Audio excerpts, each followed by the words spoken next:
Expansion slots are one piece of technology on the motherboard you will absolutely positively see on the A+ exam, and it helps you to really understand what's going on with these expansion slots. Well, let's kind of go back and do a little history here.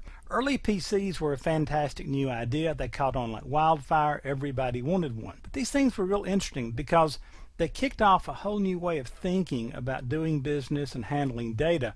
But everybody realized real quickly, but wait a minute, there's going to be other great ideas and functionalities that we either don't understand at this point or just don't have the time and the dollars to put into the design. And so the early first IBM 3270 desktop PC that came out, for example, did not have any functionality or connection for network connectivity. You simply could not connect that computer to another machine or to a network. And so the idea of expansion slots came into play here, and the idea was that we'll put little plug-in slots on the motherboard, and then really smart pointy head people can build new functionalities, put that into a card that fits into that slot, and just like that our computer now has that functionality. And so that's how we've got network cards and all those functionalities and so forth.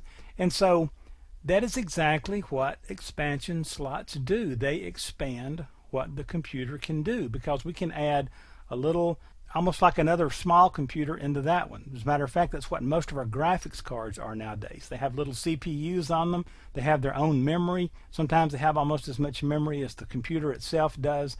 And they're simply offloading functionality from the motherboard, or they're giving it functionality that didn't previously have. Now, these also were standardized motherboard connections. There's a slot with a certain number of pins.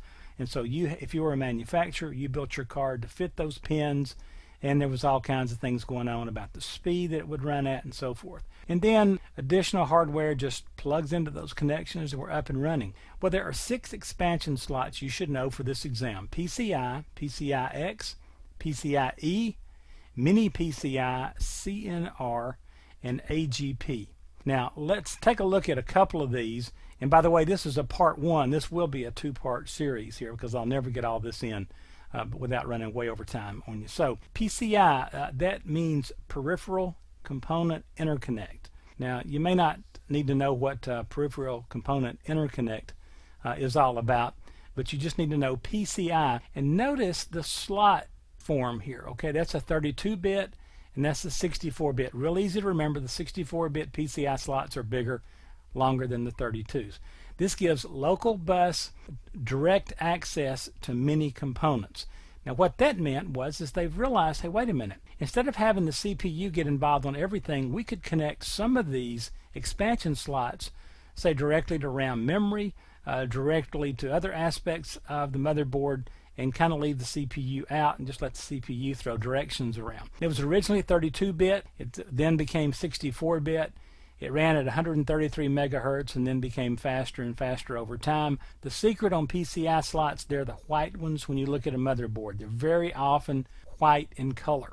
Now the PCIX basically is an improved way of working with expansion slots. Now don't confuse this with PCI Express or PCIe.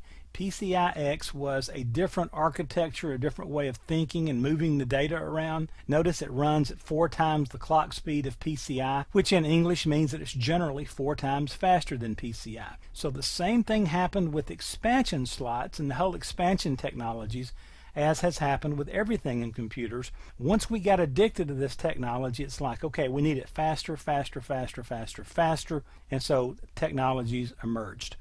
Now notice that the PCIX uses the same PCI slots, and so you would have to buy a PCIX card, your computer would have to support PCIX, all that sort of thing.